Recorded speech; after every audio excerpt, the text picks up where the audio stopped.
Випуск подкаст у нас вдома. І сьогодні ми будемо розмовляти про шлях крізь найм. Як пройти машини, людей та очікування. Про що ми будемо говорити? Ми будемо сьогодні розмовляти про різні етапи найму і те, як на цьому етапі, які проблеми на цих етапах можуть виникати для кандидата, але не з провини кандидата, а зі сторони самого процесу найму. І допоможе мені в цьому сьогодні моя гостя Ольга Базуріна. Ольга, привіт. Привіт. Вітаю, Сергій. Дякую дуже, що запросив. Цікаво опинитися по інший бік, бо зазвичай питання задаю я. Я наразі співвласниця міжнародної рекрутингової агенції. Ми працюємо з компаніями, які ростуть іноді швидше, ніж їхні процеси, і допомагаємо їм масштабуватися, виходити на нові ринки та швидко збирати сильні команди. В рекрутингу я вже 9 років і, чесно, досі не планую звідси тікати. Люблю цей хаос, люблю динаміку і людей. Так ти хоч скажи, в якій компанії працюєш? Працюю я в компанії Runners Solutions, міжнародна рекрутингова агенція, і працюємо з ринками Європи, України, Латинської Америки та США в основному. Ну що ж, чудово, тоді не будемо гаяти часу і перейдемо до безпосередньо нашої. Я не задаю LinkedIn, з якими я не працюю там на щоденній основі, не є моїми кандидатами, все одно звертаються за якимись порадами. І тема актуальна, тема жива. Я думаю, що вона варта того, щоб її обговорити, поділитися чимось корисним, якимись інсайтами по той бік бізнесу, рекрутменту. Насправді, у мене, в принципі, точно така сама мотивація була, тебе закликати, запросити, тому що я бачу, що є дуже часто таке, не скажу, що прямо глибоке, але певне нерозуміння процесів, як вони відбуваються всередині. Є якісь такі очікування, які, я би не сказав марні, знаєш, але вони якісь, незрозуміло звідки взяті. Плюс через те, що зараз, очевидно, дуже сильно змінюються процеси, дуже змінюється, скажімо, ландшафт і найму, і взагалі робочих всіх цих речей. Багато людей думає такими застарілими категоріями. І щодо найму також. Тобто я це помітив, я це давно бачу щодо робочих процесів, власне, зі сторони інженера. Ось, і це буде і окрема дискусія, потім окремі подкасти на різні аспекти. Це щодо того, що багато хто сприймає роль інженера теж дуже застарілими якимись категоріями, і не роблять поправку на сучасність, на реалії. Особливо зараз хочеш не хочеш, а про штучний інтелект не вийде про нього не говорити. Він буквально скрізь, він заліз уже просто в будь-який куточок нашого життя, і очевидно, що він так само і проник в процеси найму.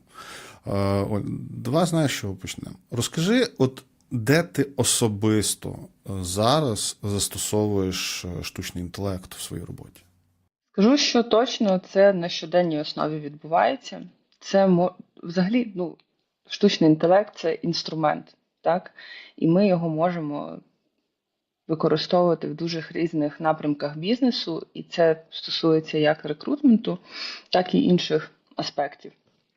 І в моєму випадку, так, це автоматизація певних процесів для того, щоб пришвидшити комунікацію, для того, щоб пришвидшити зворотній зв'язок для кандидатів, для того, щоб підготувати певні матеріали для бізнесу, для своїх партнерів, для своїх колег. Просто на щодень, так, це використовується. Різні інструменти. Наскільки ефективно, на твою думку, вони працюють сьогодні? Дуже ефективно. Ми нещодавно з колегами згадували, коли 10 років тому, 15 років тому, коли рекрутинг ще був в зовсім іншій фазі, ніж він знаходиться сьогодні. І хто, можливо, ще згадає, пам'ятає, що шукали людей і по ICQ, навіть по таким інструментам, і наскільки зараз це можна зробити класно, швидко, знайти людину, знайти релевантну людину. Тому прям дуже сильно змінюється і, в принципі, пришвидшується робота рекрутера, знімається така мануальна робота, яка може бути знята. Все-таки ми не можемо її відкинути на 100%, але там частина, мабуть, 60%, якщо правильно використовувати там певні інструменти, 60% полегшення і пришвидшення, відповідно, це додає. Тому що швидкість зараз в сучасних реаліях ринку, вона дуже має значення, не втрачаючи якість. Цікавий тейк. Ну, я, в принципі, теж бачу певне покращення в певних аспектах. Не скажу, що там штучний інтелект мене прям заміняє. От. А щодо заміни, чи вдалося якісь процеси перекласти повністю на нього?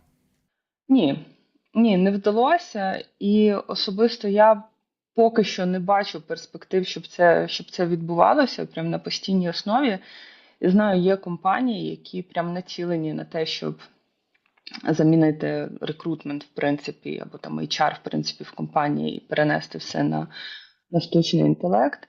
Але все ж таки це, як я сказала, це інструмент, і мені здається, що важливіше навчити людей, навчити команду, правильно ним користуватися.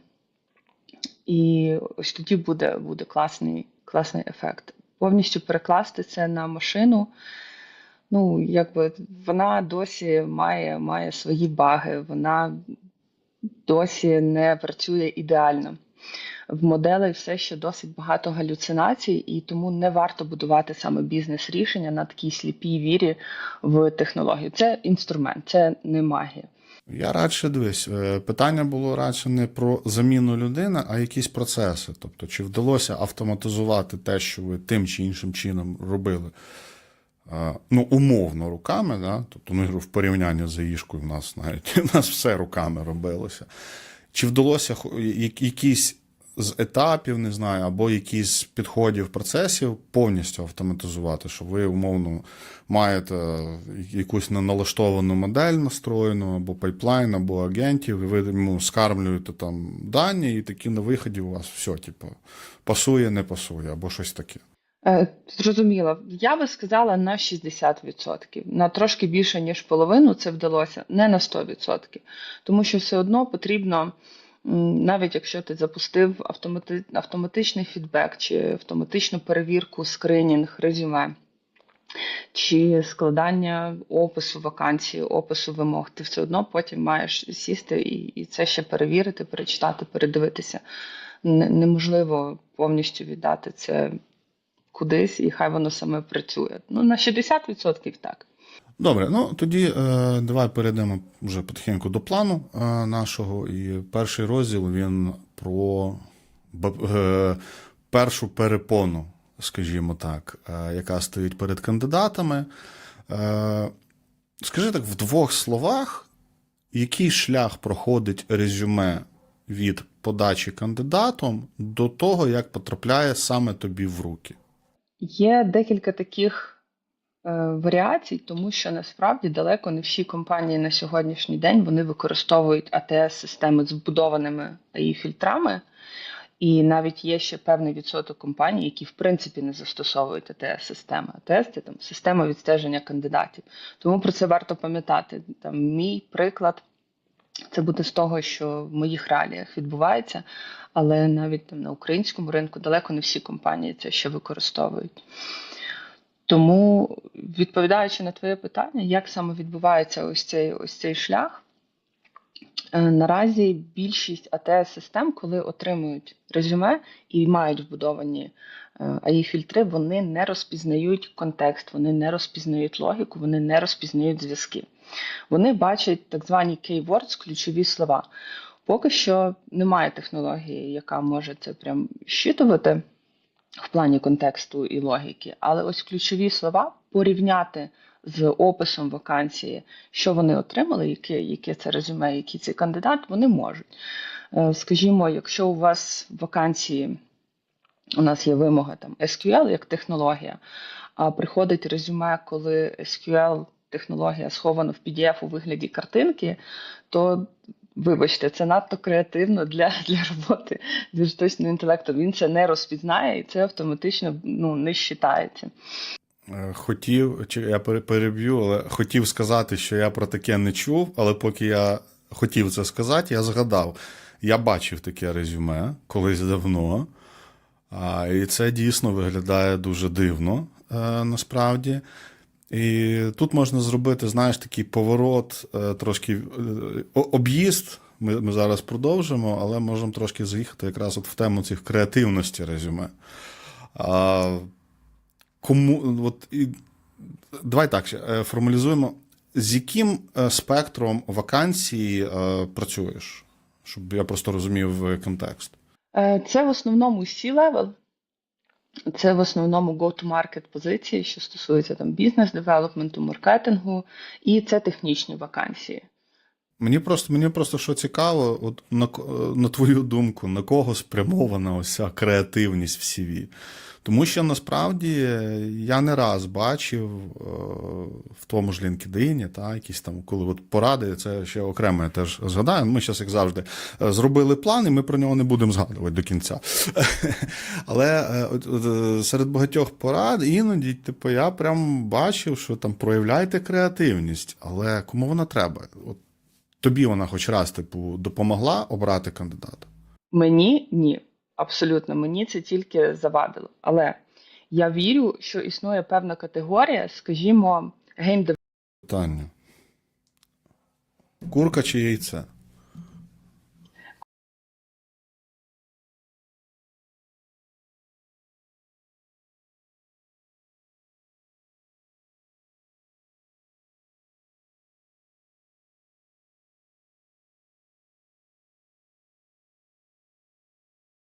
So, hi, hello. Welcome to a little vlog of mine. I want to start vlogging just a little bit more just because I want to document my life, but then also I feel like it's a good vacillation between having a podcast and also vlogging because then I'm not always talking about my problems or talking about motivation. I'm talking about life and everything that's going on. So, hi, hello. Welcome to my kitchen featuring my wooden duck sitting on top of the microwave and the fluorescent lights that make a funny sound every time I turn them on. Let's do a little grocery haul, shall we? And I'll tell you things. So, I've been in kind of a flare-up recently, and all of my symptoms are just continually getting worse. So, I've been like crazy nauseous this week, and the only thing that makes that nausea feel better is salt. So, I got a lot of very salty things that are easy to consume. So, I got some melons. Hey, that's what she said. Anyway,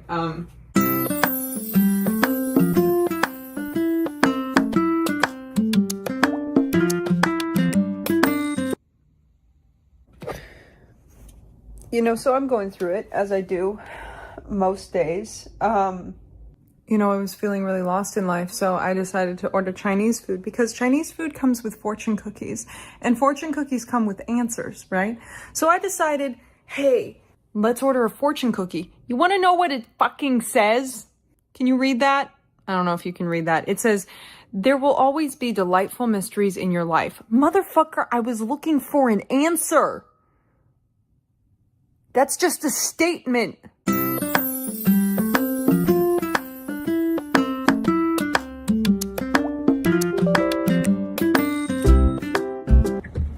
Sometimes I'll just go and grab a 7-Eleven coffee really quick and I'll just go for a drive. And today is a particularly beautiful drive because it's raining outside and I'm clearing my head before I go to work so I'm not a bitch to my coworkers. So delightful, very delightful. I wish I had started vlogging earlier in the day because today was actually a really good day and I didn't think it was going to be, but wow! It was, and I wish I had. So I'm just going to tell you a little bit about my day and then I'll keep vlogging throughout the week. But this morning I did something called an atlas adjustment for the first time, which is where they do a chiropractic adjustment on the top of your neck. Because there's a theory with people with POTS where the bones at the top of your neck might be slightly misaligned and it's cutting off the blood flow to your brain. Hi, editing Bailey here. I'm gonna roast video Bailey. So you think that the blood flow being cut off from your brain is the reason why you're so stupid? Uh-huh. And when I was 2 years old, I got whiplash, bumper car accident. Basically my brother and his friends were being dicks to me, and I was like 2 years old, and I was tall enough to ride the bumper cars, but essentially my brother and his friends kept like slamming into me full force. But unknowingly they caused me whiplash when I was like 2 years old. And ever since then I've had chronic neck pain and chronic headaches. And this atlas adjustment that they did definitely helped with my headaches. It definitely helped with like this pressure that I always feel in my head. So I'm optimistic about that. Came home, cleaned up. I'm in a medical assistant course just because, one, I want to learn the information, and two, I'm hopefully going to become a medical assistant just to gain clinic hours. Because long term, I'd love to be a surgeon, or I'd love to be just a doctor in general to help people. It's going really well, learning about anatomy, physiology. Fucking love that shit so much. I used to study anatomy like it was my life when I was a ballerina, because learning about the anatomy of the body helped a lot with ballet, right? And then I went to an orientation meeting for volunteering at a hospital, which was really cool. It was like 2 hours of just talking about like what your duties are going to be, the potential places you're going to be in the hospital, just like next steps for the program. It was really cool to just be inside of a hospital, number one, just because, thank God, I haven't been inside of a hospital in a really, really long time. And I don't know, there was just something so magical about being there that I was like, being in a hospital made me feel like this is where I'm destined to be. Like, I need to be here. I don't know how to explain it. I mean, hopefully I go on to become a doctor, or I get a career in medicine, but let's say my chronic illness progresses and I'm not able to do that, or whatever happens, because life is life, and you can make goals, but then God has other plans, you know? Hi, hello. It's my lunch break from work, and I'm drinking an Alani once again. I'm very thankful that this company sends me many free energy drinks. I'm using this narwhal as a neck pillow. Very special, beautiful little narwhal. It still has a tag on it because the tag says favorite plush, and that's true because it is my favorite plush. Anyway, I wanted to talk a little bit about like my addiction to my phone. Because I truly do think that one of my goals for this year is to reduce my screen time. And of course, like, I do have part of my career online, considering that I do a lot of my schooling online, and I also write online, and I also do social media also, so I'm on my phone a lot. But there's a lot of times where it's like I'm working on something on my phone, and then I'm, let's go see what the internet's doing right now, and then I just kind of venture over into another app, and then it just turns into continuous hours of scrolling when I should be doing something else. But I really do want to focus on getting my screen time down. Hi, hello, good morning. I have two cats in the bed. One's right there, and the other's like right over there.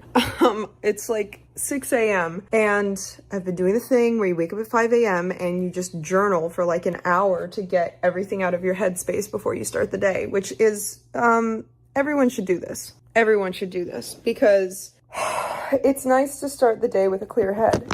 And I want to talk to you about what I've been thinking a little bit recently. So, I've been so concerned with like, what do I do with my life? What path do I go down? I have to choose a path. I have to choose like this or this.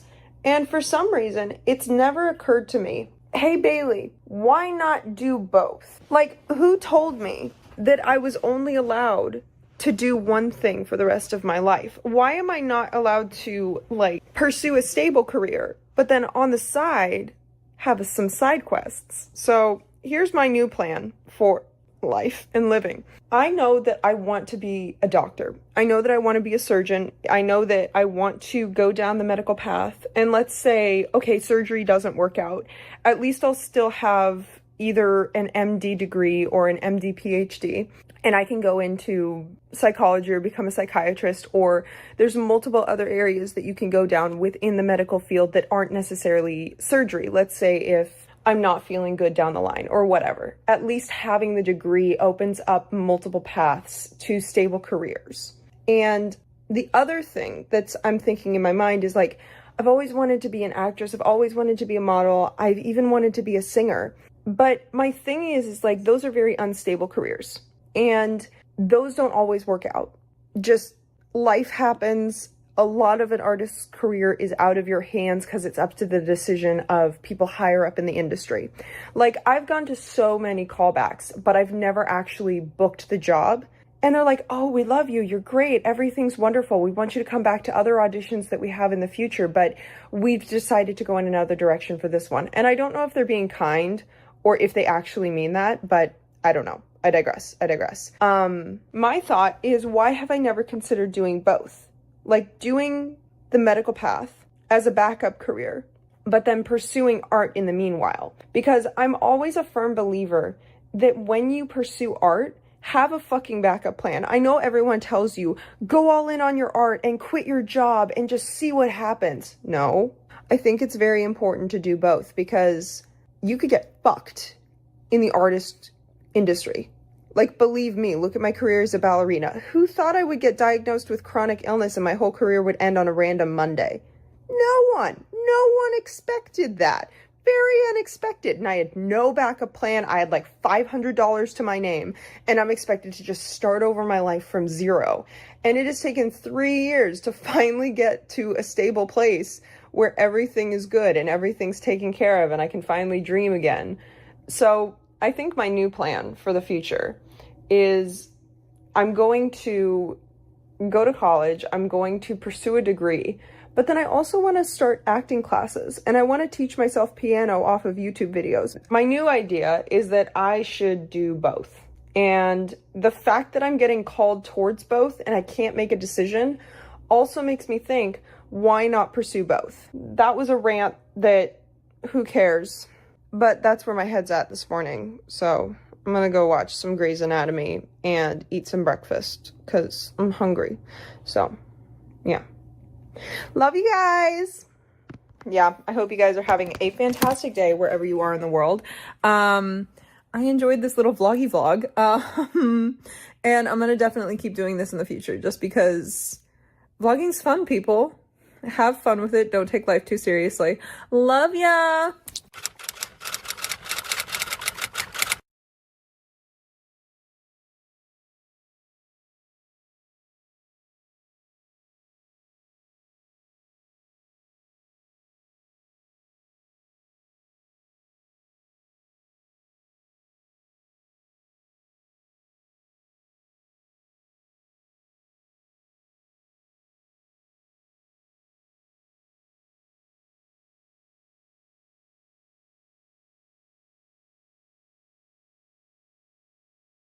Hi, hello. So this isn't necessarily how I wanted to start this podcast, but rarely is anything perfect before it's began. So I've come to the very obvious realization that I hate myself. And the thing about self-hatred is that I'm the only one that can love me. Any love I receive from anyone else, that's bonus, right? But first and foremost, the biggest source of my love should be myself. And if anyone else gives me love, it's like there's a hole in my heart, and all the love that everyone gives me just seeps straight through me. And that's a problem. Because if you do not love yourself, then everything in your life is tainted. Everything in your life is poison. Everything you do will be for your own self-destruction, not your own self-betterment. If you hate yourself, nothing in your life will work out. Now, the beautiful thing about it is, if you're the one that hates yourself, you're the one that can fix that problem, right? And when you hate yourself, you have two options. 1, you can let it destroy you. Or 2, you can let it anger you. And I think anger and getting angry at your own self-hatred is one of the best ways to get out of it. Because love is both a feeling, but love is also an action, right? So when you hate yourself, everything you do will be for your own self-destruction. It will be to tear yourself down physically, mentally, and emotionally. But if you love yourself, you're focused on your own growth and your own betterment and getting better. And I think I've finally reached a tipping point where I am so angry at seeing my potential go to waste. At seeing me wake up every day in the morning and scroll on my phone, of seeing me waste my thoughts on overthinking instead of just stepping into action and stepping into anger and letting that fuel me to become the best version of myself that I can be. Because if we are not focused on our growth, then what are we focused on? And I don't mean to turn that into some existential thing like growth is the only thing that matters on this entire planet, and if you're not growing, then you're stupid. You know, that's not what I'm trying to say. You're allowed to enjoy things in life. You're allowed to enjoy art and comfort and beauty and feel at ease with yourself. But trust of yourself comes from action. Self-confidence comes from action. Self-love comes from action. So we can sit and we can talk about how I hate myself and how my life isn't going well and how I'm having all these thoughts and feelings. But I think what I really need to focus on if I want to get out of this mindset is action. There's a quote that goes, "We can't sit and stare at our wounds forever." And I want to add on to that. We can't sit and stare at our wounds forever. At a certain point, we have to become our own surgeon and heal. The wounds aren't going to fix themselves, people. The things you keep running from, the things you're hiding behind, the lies you tell yourself in your own head, they're just going to keep getting worse. And when I say that I hate myself, I mean that I'm so disappointed in who I've become. And I had a friend ask me at the beginning of the year, he said, "What would your 12-year-old self think of you right now?" And he meant it to be positive, but truth be told, she would be so angry because we are weak, we are distracted, we are messy, we are lazy, we are bitter.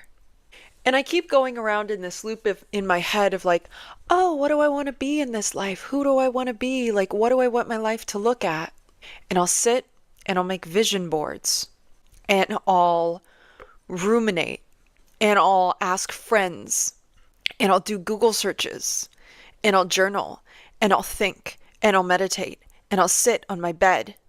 But do I actually put any of that into action, or do I sit and I stare at my wounds and I sit and I stare at everything I wish to become, but I'm doing nothing to actually get there? And that's what I hate about myself. I lack the courage to actually take steps towards my greatest dreams. And I think I've gotten to a point where I'm so angry at myself that there's very little that can hold me back at this point. I don't wish to say this way because I wish everyone listening to this peace and happiness and love. But I hope all of you get to that point one day where you don't just hate yourself passively and you ruminate and you have all these bad habits and you do all these bad things to yourself and you don't reach your potential. I wish for you to get angry at everything that is holding you back. I wish for you to hold that anger in your heart towards the version of you currently are and use it to grow to become someone better. Because we are all imperfect people who are in constant need of growing. And I've been stuck in a cycle of comfort where all I really do is just play on my phone, scroll on my phone. I sit and I eat food that I shouldn't be eating. And I cry a lot. And then, one day, I got up and I did 100 jumping jacks. And I didn't want to do those 100 jumping jacks. That was the last thing I wanted to do. I didn't want to get up out of my bed. And I spun this loop in my head of, I'm too tired, I'm too lazy, I'm a lazy person, I'm tired, I don't want to, it's gonna hurt, it's gonna be hard, I don't want to. And then there was a deeper voice in me, the angry version of me, the version of me that actually wants me to be good and better, and the version of me that actually loves myself and said, get the fuck up. And for the first time in a while, I listened to that voice. And I got up, and I did those jumping jacks. And that's when I realized that I'm the one in control of my life. That's when I realized that there's no other factor holding me back. I am limitless, but I tell myself I'm not. And over the past year of my life, I feel like I've used this little digital diary of mine online where I sit and I talk about whatever it is I'm going through or whatever I'm feeling or whatever's going on. And it's caused me to examine myself in a way that I wasn't expecting. It's allowed me to see that I am truly a little bitch. And I say that with kindness when I say that, because it's important to point out your flaws so that you can correct them. I am someone who overthinks. I am someone who ruminates. I am someone who chooses laziness over action. I'm someone who chooses hatred over love of myself. I am someone who falls prey to my emotion instead of choosing to stay true to my heart and my soul. I am someone who gives up easily, and I hate that about myself. So, new promise, new declaration. I don't want to give up on myself anymore. I know that my brain keeps telling me that I'm lazy and I'm selfish and I'm awful and that my life will never amount to something, but there's a deeper calling in my heart and soul that tells me you can be exactly who you want to be. You're just gonna have to get a little uncomfortable. And so, like I said, this isn't exactly how I wanted to start this podcast, but welcome back to Limitless, a podcast I tried to start a while ago, and then I fell into a hole of hatred towards myself. And I stopped. But I don't want to live like that anymore. It's very easy for me to get stuck in my head and get stuck in my pain. I live with a lot of pain, but that doesn't make me weak, that makes me strong. And I forget that every day. I wake up and I think that I'm the weakest piece of shit that ever existed. But then I don't follow it up with, you're the weakest piece of shit that ever existed. But you're in control of your life and you can change that. We cannot sit and stare at our wounds forever. We have to sew them up. We have to keep going. And I know that's the last thing that any of us want to do. This world is bred to make us want to feel comfortable. But to feel comfortable is to hate yourself. You owe it to yourself to see what would happen if you worked hard. You owe it to yourself to see your hard work pay off. If you can sit and imagine the highest version of yourself with your dream career, with your dream house, with your dream car, with your dream mindset, whatever you can envision is possible. And I know that when I say that, you're going to want to say after that, but I can be everything I want to be, but fuck that. Do not get lost behind the smoke screen that you can't be everything that you have ever wanted to be. Do not fall prey to the illusion that life isn't what you make it. Do not fall prey to the illusion that you are not in control. Get up and do what you know you have to. Okay? That's all I got for you today, folks. Have a great day.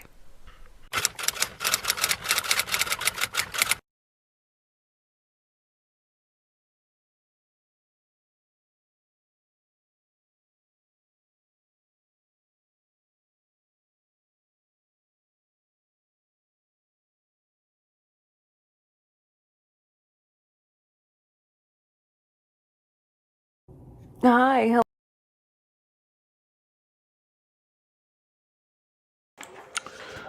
Алло.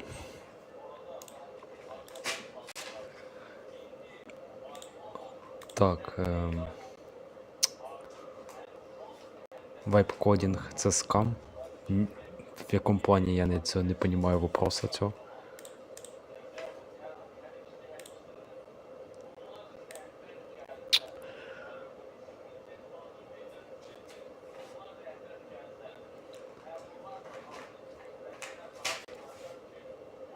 В якому плані скам, типа?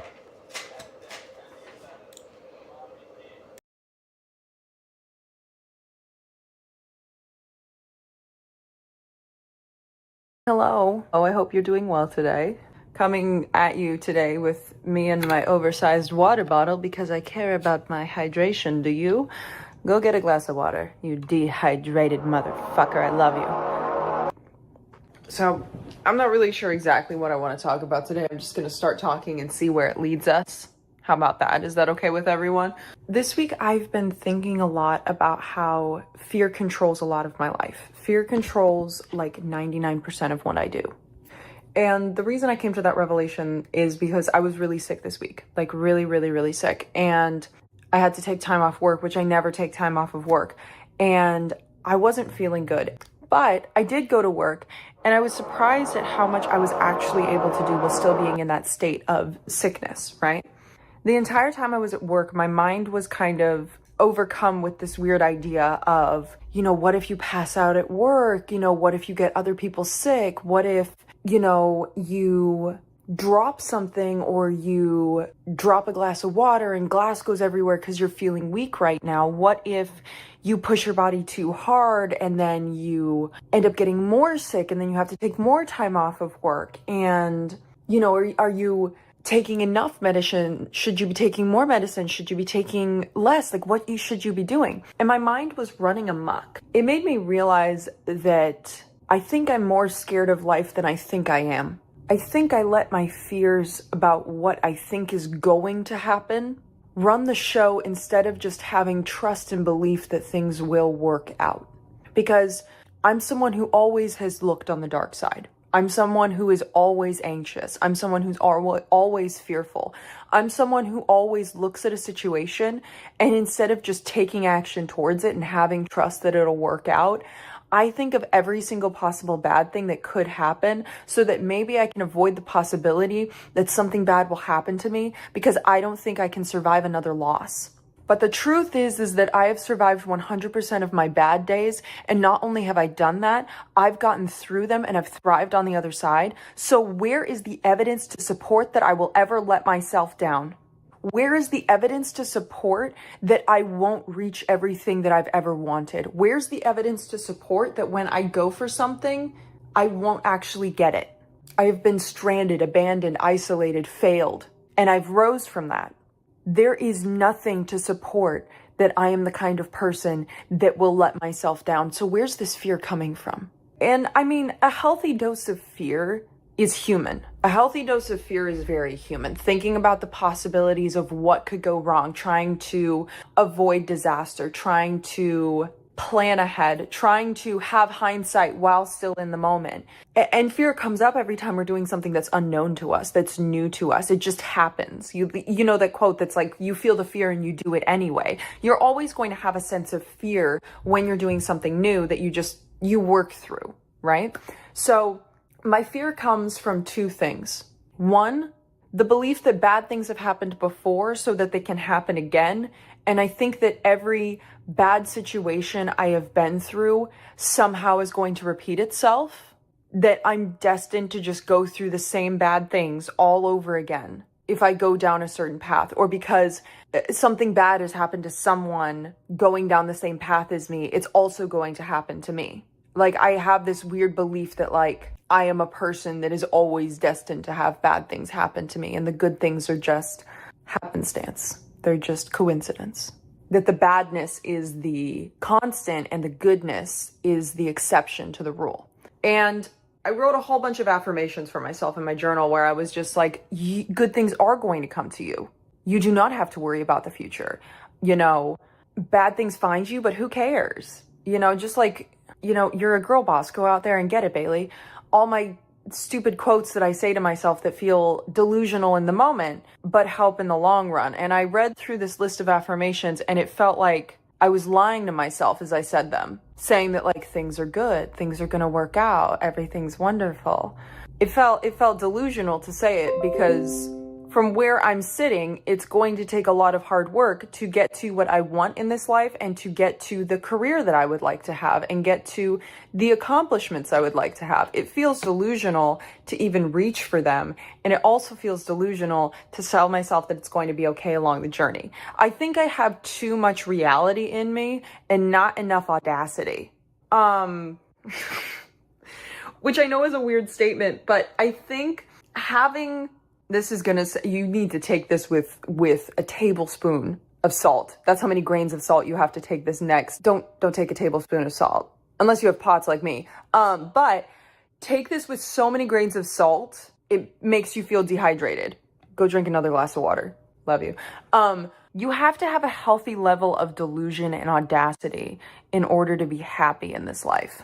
Because especially if you are like me and you are predisposed to fear and anxiety, and you've had bad things happen before and you believe that they will happen again, and you are stuck in like this weird loop of like, every time I try to go for something, I get scared and I get anxious and I get nervous and you get so in your head, which is natural. It happens. Don't beat yourself up over it. You need to have a healthy level of audacity and delusion to believe that things will work out, to believe that you will not let yourself down, to believe that even if you do come upon a problem, you will get through it, to believe that everything you've ever wanted is also seeking you as well, to believe every single affirmation that you tell yourself in the mirror, even though it feels like you're lying to yourself.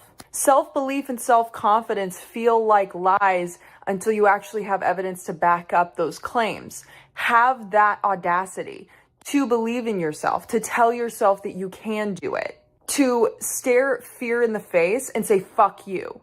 And the other reason, which is a lot more personal, as to why I have so much fear in me 24/7, is my diagnosis of chronic illness.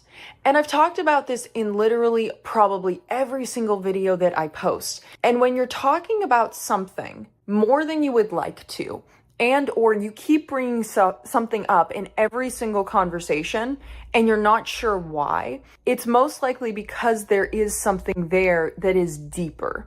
So I've been talking way too much about my chronic illness. I just have. And the reason I say I'm talking about it too much is because, like, yes, I'm chronically ill, but it's not that big of a deal. It's not my whole identity. It's not everything I am. It's just something I have to manage. It's not my whole life. It's just a bump in the road. There's still so much that I can still do. But I remember when I got diagnosed with both borderline personality disorder and Ehlers-Danlos, I have been a ball of nerves ever since those diagnoses. Because I'm so scared to go for things. I'm so scared to try things. I'm so scared to reach for my goals. I'm so scared and have so much anxiety that if I do anything other than just relax and stay comfortable, I'm going to harm my body.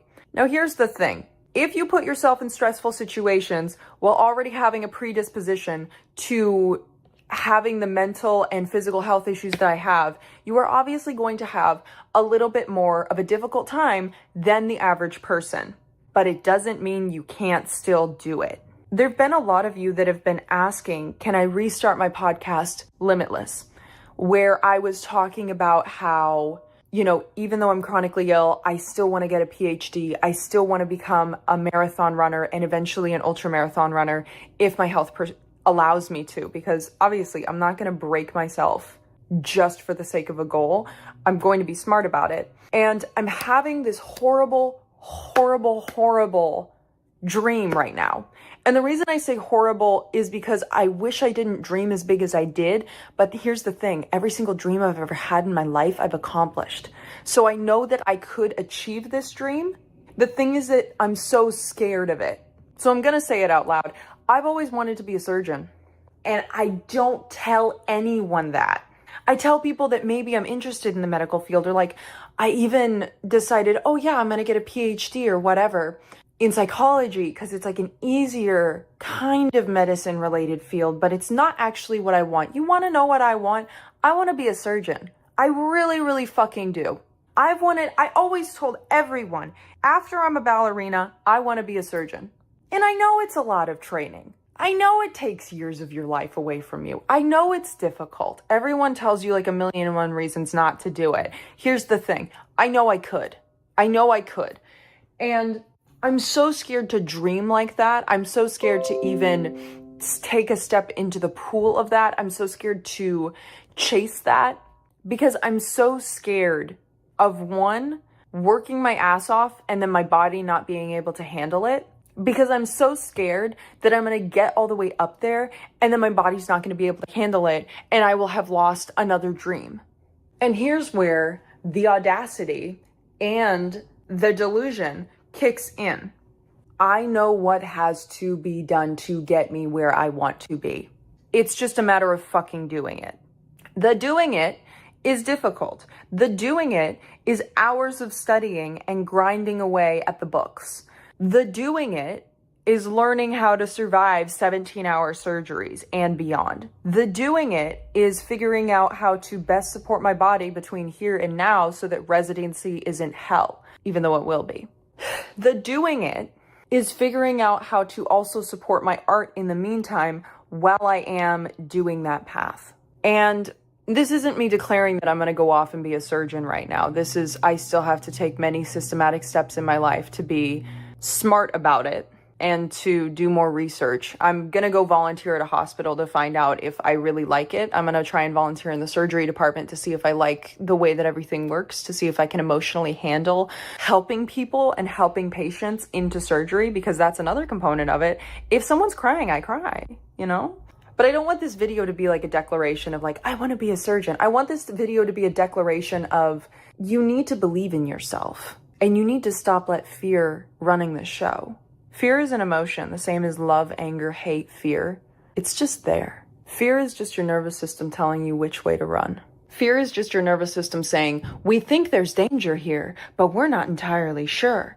You know if there's danger there or not. You know whether it's a bear in front of you trying to kill you, or you know if it's just an uncomfortable situation that you're scared to face. But the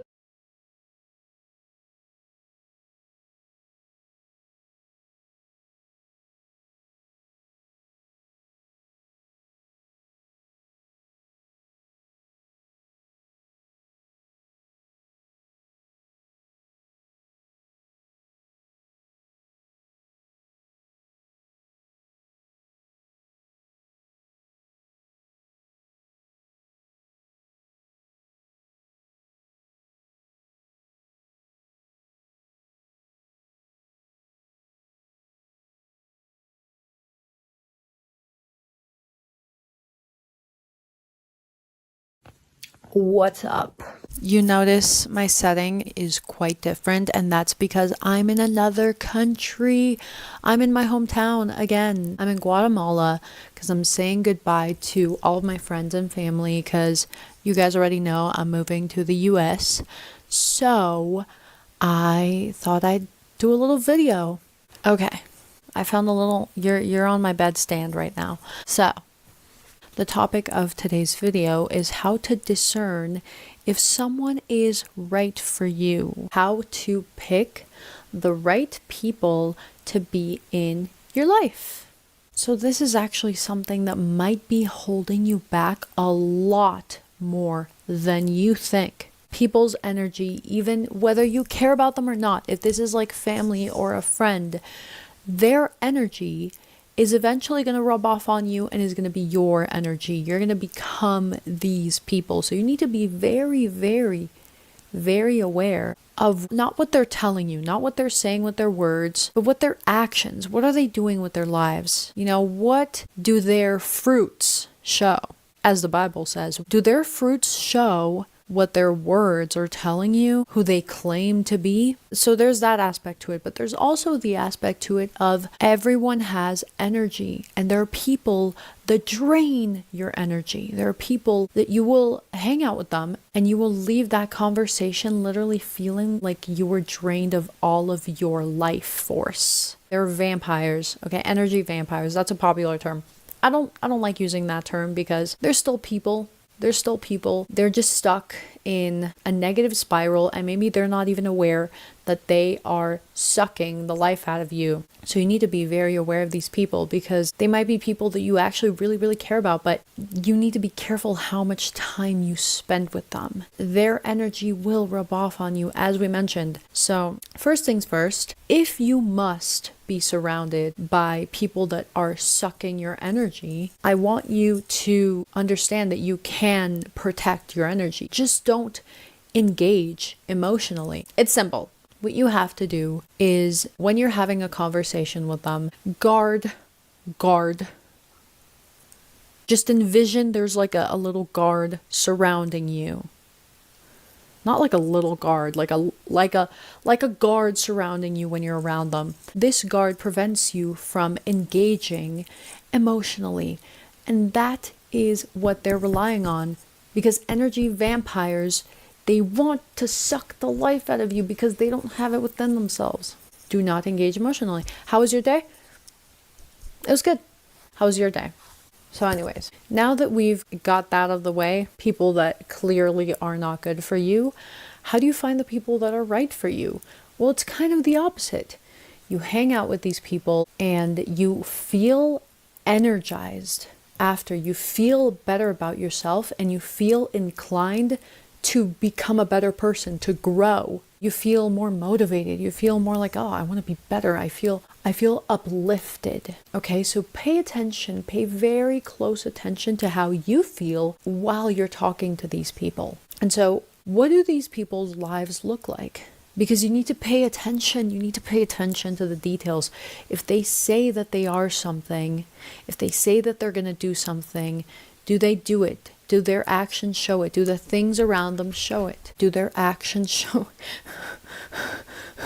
it?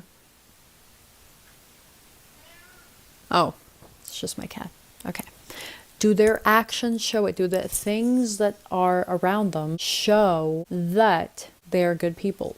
I want to surround myself with people who believe in God, who center their life around God, because that's what I want to do. And that is absolutely the most important thing to me. 100%. 100%. God is the most important thing to me. So my friends, they also have to have God be a very important part of their lives.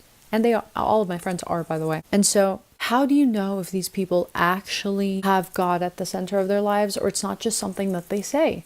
Again, you can tell by their fruits. Do they uplift the people around them? Do you feel more confident when you're around them? What do they do in their job? Do they show kindness and patience to other people? Does their work show kindness and patience? Can you see God through their actions? Can you see God? If you look at their lives, do you see God there? Is God at the center of that? These are important questions to ask yourself, because if you're someone who wants to center your life on God like I do, then you want to surround yourself with people that are going to bring you closer to God. Okay, look, let me paint you a little picture here. There is only two options. Either something brings you closer to God or something brings you farther from God. There is no in between. No in between. It's an illusion. Either it brings you closer or it brings you farther. If these people are not bringing you closer to Christ, they are taking you farther away from him. Now, I would want to make a statement and say that at the end of the day, these are people.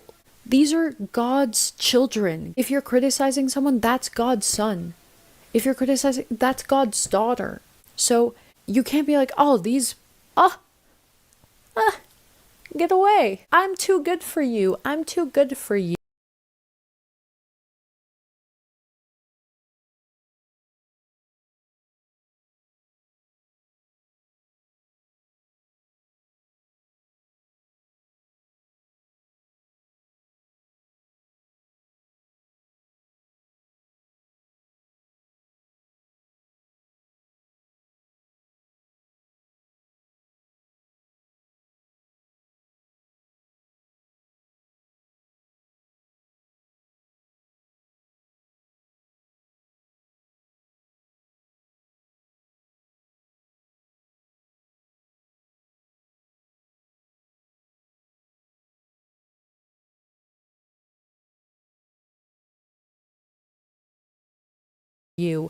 Let me remind you of something, honey. You're also a sinner.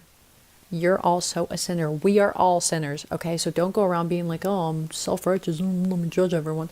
Doesn't mean you have to hang out with them and be best friends with them all the time. No. It just means that you can surround yourself sometimes with these people and have enough discipline to stay grounded in who you are. And in fact, even lead through example to lead them to Christ, which is what we're meant to do, right? So I'm not saying, hey, you're too good for everyone. Stay the heck away. No, like, these are people too. These are people too. These are human beings as well. These are God's children as well. You can lead through example and show them what your life with Christ looks like, and maybe that'll inspire them in a way. Does it mean that you have to surround yourself constantly with these people? No. Does it mean you have to be their best friend? No. No, because then you're gonna become like them. It's inevitable. I'm sorry. I already know I'm gonna piss some people off because I've told this to some people and they've gotten triggered. If you're triggered, maybe you should ask yourself why. Anyways, I love you guys so much. Thank you so much for watching this video. Always remember, do not fear, for God is always here. Bye-bye.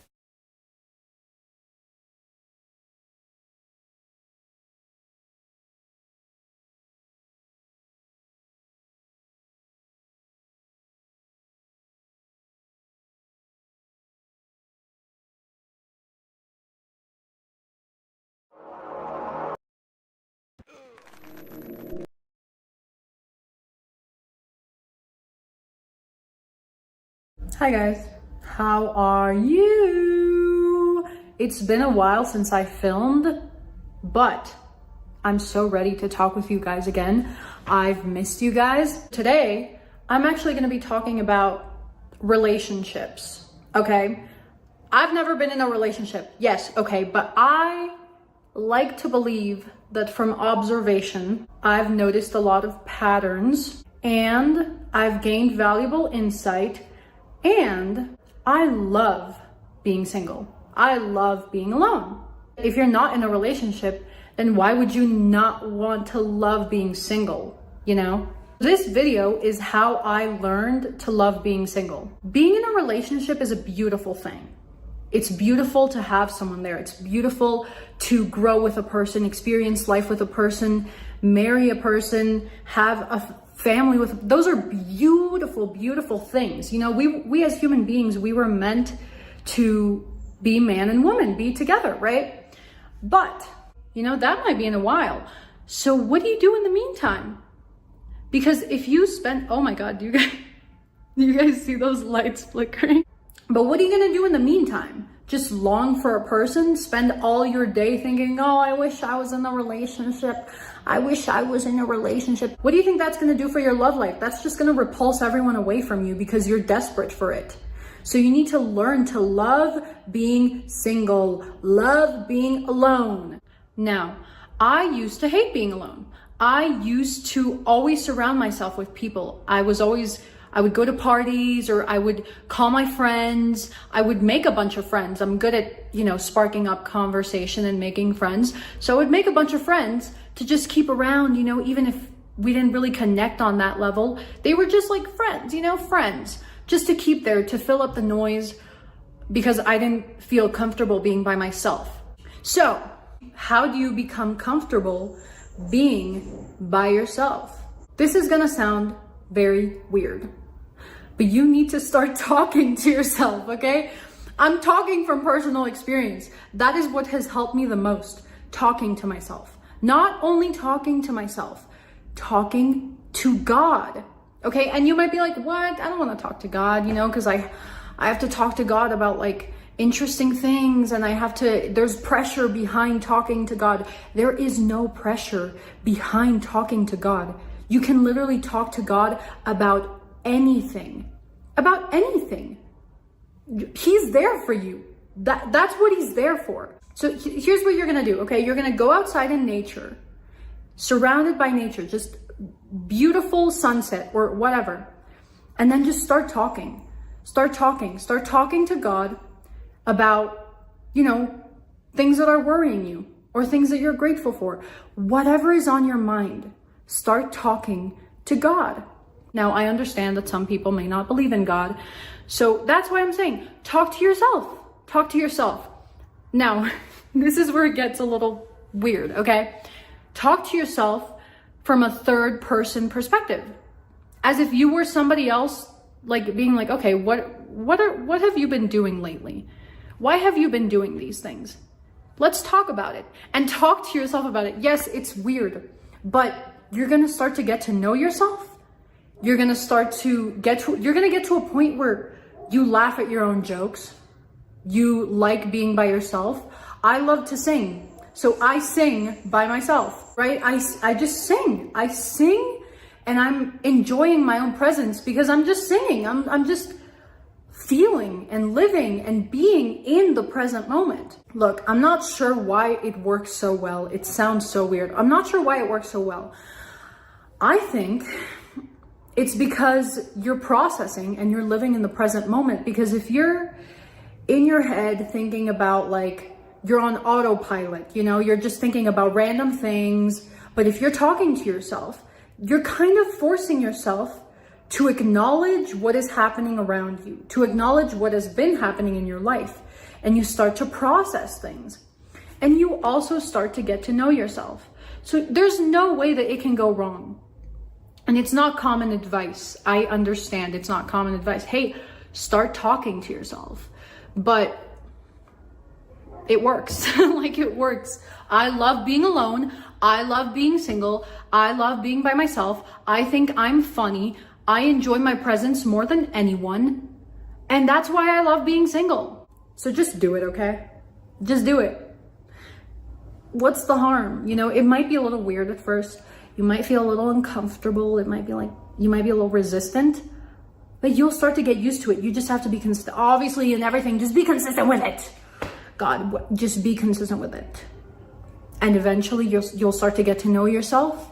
And with time, you're gonna love yourself. But don't be like, oh, I talked to myself 10 minutes, nothing changed. Well, duh, nothing changed. You only did it once, hello. So, do it, do it. Go outside in nature and talk to yourself. And you might be like, oh, but what if someone hears me? You think people haven't heard me? You just have to stop caring what people think, you know? I'm always like, yeah, if someone asks, I'll just say I'm schizophrenic. And who cares? No, I'm sorry, don't say you're schizophrenic. Just be like, I have mental problems and I need to talk to myself. I don't know. If somebody asks, just say that. Like, who cares? You're gonna start to enjoy your presence so much that you're gonna wanna do it every single day. And it's gonna help you out so much. Okay, so do it. And that is how I love being single. But also I want to clarify, like, I'm not saying don't want a relationship. It's okay to want a relationship. I want a relationship. Everybody wants a relationship. Well, not unless you're like, you know, not everybody wants a relationship, but most people want a relationship. It's fine. This is just about making the process to get there enjoyable. And hey, the more you get to know yourself, the more you'll get to know what you want. And you'll know exactly what kind of partner you want. I know exactly.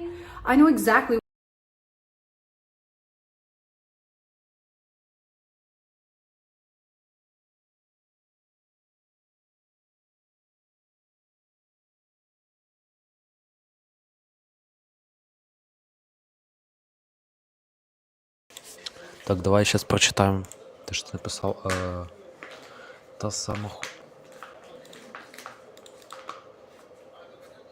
сама в мене була, на веб-коду він був. Не шарю, як правильно запустити цю імбу. Коли трохи підтягнув, як воно все працює, то аж легше стало промпти писати. Більше детальніше виходить пояснити в промпті то, що тобі треба. Це ти переможним, потужним. Бачите, які стіни літаєш на чому. Хай Бог милує. What I want now. You know, I didn't before, I'll admit, I didn't know like a month ago. But I've gotten to know myself more, and now I know exactly what I want in a partner, and exactly the type of person that I want to become in order to attract that partner. So I'm not going to focus on, oh, let me go out in the world and find that partner. I'm going to focus on becoming the kind of person that just naturally attracts that partner. Like, for example, people are always like, oh, don't be shallow. Don't focus on physical attraction. It's okay. Okay. Like, people get in relationships with people they're attracted to. So it's okay if you're like, oh, I want to become more attractive. Start exercising, start eating healthier, start taking care of your skin, do whatever to be more attractive. There's nothing wrong with that. There's nothing wrong with that, by the way. That just means that you want to be better. So don't let, crazy, weird people be like, oh, you need to dye your armpit hair. The heck? No. It's okay to want to be physically attractive. Also, not only that, obviously you want to be intelligent. You can read books, you can become more intelligent. You can even read books on relationships, on healing your wounds, because you cannot be, you can be in a relationship if you have trauma. You can heal with that person and grow with that person. But at the end of the day, you have to heal your wounds by yourself. Because then that will create codependency, right? Emotional codependency. You don't want that. You don't want that. Trust me, you don't want that. You want to be responsible for yourself, for your emotions. And you also want to learn to become the type of person that can be in a relationship. What do I mean by this? I used to have a lot of an ego, okay? I used to be like, dude, I don't want a relationship. And if I am in a relationship, then we're both our individual, independent selves, and yeah. Now, look, relationships are beautiful because you complement each other, because a man and a woman are different. They have different roles, they have different energies, and they complement each other. But you have to be able to align with masculine and feminine energy, of course, and become a well-rounded person that can be in a stable marriage, right? But yeah, that's it. Put God first, prioritize God, and make sure that your partner is prioritizing God as well. Obviously, there's more that goes into that, but yeah. Anyways, thank you guys so much for watching this video and for watching a girl that's never been in a relationship yap about relationships for approximately 15 minutes. So I hope you enjoyed. I love you. And always remember, do not fear, for God is always here.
Today I want to talk about something really, really important, and it's about the process of self-improvement, and it's about the dark side of things.